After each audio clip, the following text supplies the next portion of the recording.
છે મારા કિચનમાં। આજે હું તમારી સાથે શેર કરીશ કોબીમાંથી બનતો એક નવો નાસ્તો।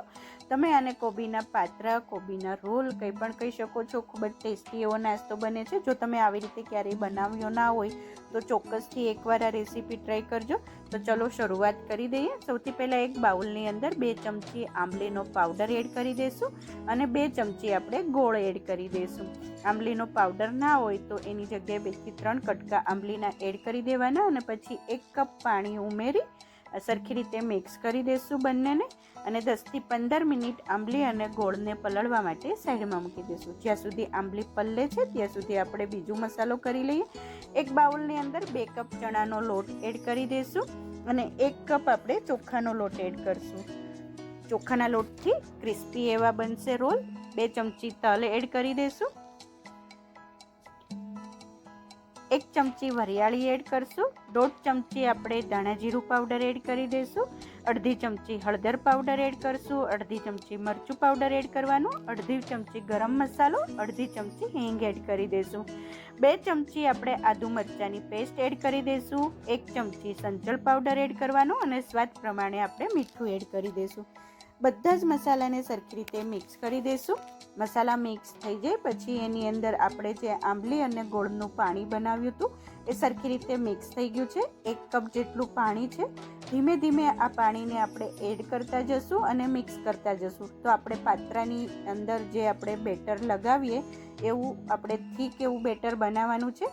બધું આંબલી અને ગોળનું પાણી એડ કરી દીધા પછી આપણને જરૂર પડે તો હજી 1 કપ પાણી આપણે એડ કરશું।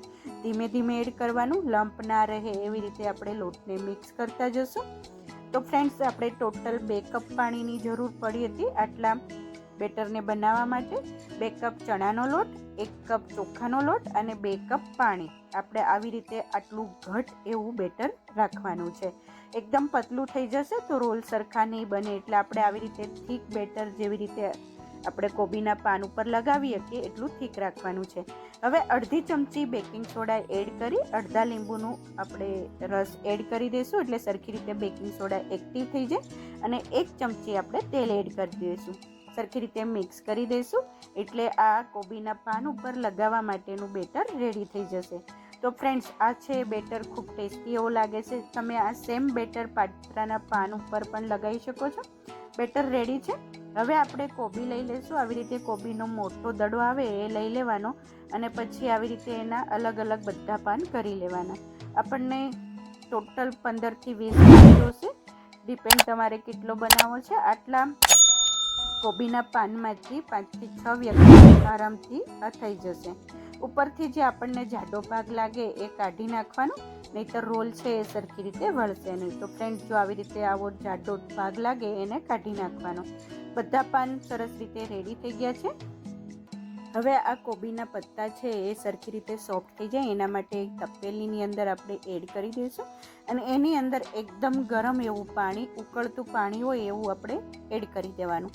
5 થી 6 મિનિટ આપણે આ કોબીના પાનને ઉકળતા પાણીમાં રાખશું એટલે પાન છે એ સોફ્ટ થઈ જશે અને થોડા ઘણા એ કૂક પણ થઈ જશે। એટલે જેનાથી શું થશે કે રોલ વાળતી વખતે કોબીના પાન છે એ બટકી નહીં જાય અને સોફ્ટ પાન હોવાથી રોલ છે એ સરસ એવા બની જશે। સરસ એવા 5 મિનિટ પછી આ પાન છે એ સરસ એવા સોફ્ટ થઈ ગયા છે। આપણે તપેલીમાંથી બહાર કાઢી આવી રીતે જાળીવાળી પ્લેટમાં મૂકી દઈશું એટલે વધારાનું પાણી છે એ નીકળી જાય। 1 બાય 1 બધા જ પાનને આપણે આવી રીતે રેડી કરી દઈશું। સરસ એવા સોફ્ટ પત્તા છે એ રેડી થઈ ગયા છે। હવે આ કોબીના પત્તા ઉપર આપણે જે ચણાના લોટનું બેટર બનાવ્યું હતું એ સ્પ્રેડ કરી દઈશું। તો ફ્રેન્ડ્સ આવી રીતે બધા જ પાનની અંદર આપણે આવું પતલું એવું જેવી રીતે વિડીયોમાં દેખાય છે એવું લેયર્સ આપણે લગાવતા જશું અને એક પાનની ઉપર બીજા પાન આવી રીતે 5 થી 6 પાન લગાડી આપણે એનો રોલ બનાવવાનો છે। તો ફ્રેન્ડ્સ અંદાજે 5 પાન મેં લીધા હતા। આ પાન હવે રેડી થઈ ગયા છે। હવે જો વિડીયોમાં જેવી રીતે બતાવાય છે એવી રીતે ટાઈટ એવો આપણે એનો રોલ બનાવવાનો છે। તો ફ્રેન્ડ્સ આવી રીતે કોબીનો આ નાસ્તો બનાવવાથી ખૂબ જ ટેસ્ટી એવો નાસ્તો બને છે। જો તમે ક્યારેય ના બનાવ્યો હોય તો એકવાર ચોક્કસથી આવી રીતે આ કોબીના પાત્રા ટ્રાય કરજો। સરસ એવો રોલ છે એ બની જાય છે। ખૂબ જ ઝડપથી આ રેસીપી બની જાય છે। જો તમે જોઈ શકો છો કે રોલ સરસ એવો તૈયાર થઈ ગયો છે। તો 1 બાય 1 બધા જ રોલને આપણે આવી રીતે રેડી કરી દઈશું। હવે આપણે આ બધા રોલને સ્ટીમ કરવાના છે. એક આવી રીતે કઢાઈ લઈ એની અંદર નીચે કાઠો મૂકી કોઈ પણ ડીશ ઉપર તેલ લગાડી મૂકી દેવાનું અને આપણે બધા રોલને આપણે ઉપર આવી રીતે સેટ કરી દઈશું. તો ફ્રેન્ડ્સ, તમે આ રોલને સ્ટીમરની અંદર ઢોકળિયાની અંદર પણ મૂકી શકો છો. ઢાંકણ ઢાંકી 12 થી 15 મિનિટ આપણે આ રોલને બફાવા દેશું. 12 મિનિટ પછી ચેક કરી લઈએ. સરસ એવા કોબીના રોલ છે એ બફાઈને રેડી થઈ ગયા છે. નાઇફની મદદથી પણ ચેક કરી લઈએ અંદર સરસ રીતે બફાઈ ગયા છે કે નહીં. જો એકદમ ક્લિયર એવી નાઇફ બહાર આવે છે, એટલે હવે આ કોબીના રોલ છે એ બફાઈને રેડી થઈ ગયા છે. તો ફ્રેન્ડ્સ, હવે આપણે એને કઢાઈમાંથી બહાર કાઢી લઈશું અને 2 થી 3 મિનિટ ઠંડા થવા માટે સાઈડમાં મૂકી દઈશું. હવે આ બધા રોલને આપણે ટ્રેમાંથી છૂટા કરી લઈશું એટલે ઝડપથી ઠંડા થઈ જાય. તો 1 બાય 1 આપણે બધા રોલને છૂટા કરી દઈશું. સરસ એવા બધા રોલ બફાઈને રેડી થઈ ગયા છે. અંદરથી પણ ચણાનો લોટ છે એ સરસ રીતે બફાઈ ગયો છે અને હવે આ કોબીના પાત્રા છે એ વઘારવા માટે રેડી છે. તો ફ્રેન્ડ્સ, હવે 5 મિનિટ પછી ઠંડા થઈ જાય એટલે કટ કરવા માટે આસાની રહે એટલા માટે ઠંડા કરવા જરૂરી છે, નહીંતર આ પાન છે એ બહુ ગરમ હોય છે. એટલે 5 મિનિટ પછી ઠંડા થઈ ગયા પછી આવી રીતે અડધા ઇંચ જેટલો ગેપ રાખી આપણે સર્કલમાં કટ કરી લઈશું. જો આવી રીતે આપણે એનું કટિંગ કરવાનું છે. તો એક ધારવાળી છરી લઈ સરસ રીતે આપણે કટ કરી લઈશું. આસાનીથી કટ થઈ જશે કેમ કે કોબીના પાન છે એ સરસ રીતે બફાઈ ગયા છે. જો સરસ એવો અંદર ચણાનો લોટ પણ બફાઈને રેડી થઈ ગયો છે.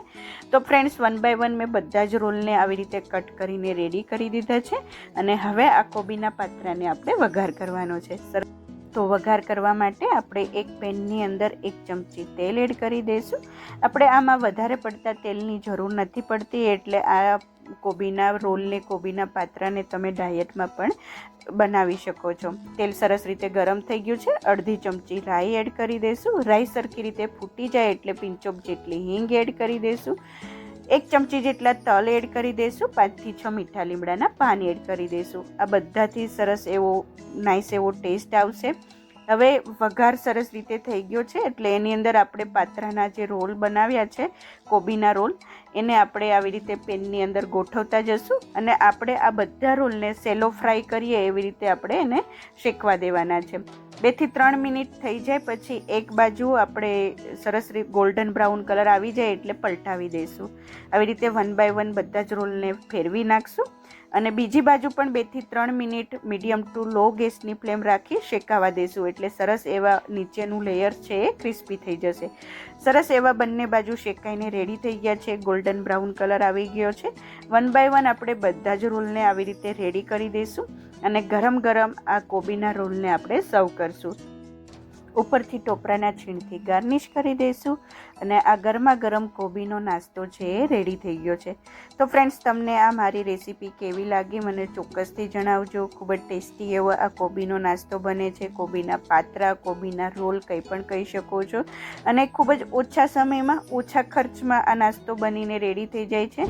તો ફ્રેન્ડ્સ, જો તમને મારી આ રેસીપી પસંદ આવી હોય તો પ્લીઝ લાઇક કરજો, શેર કરજો અને સબસ્ક્રાઈબ કરજો જેથી તમને મારી નવી નવી રેસીપીનું નોટિફિકેશન મળતું રહે. Thank you for watching. Bye bye.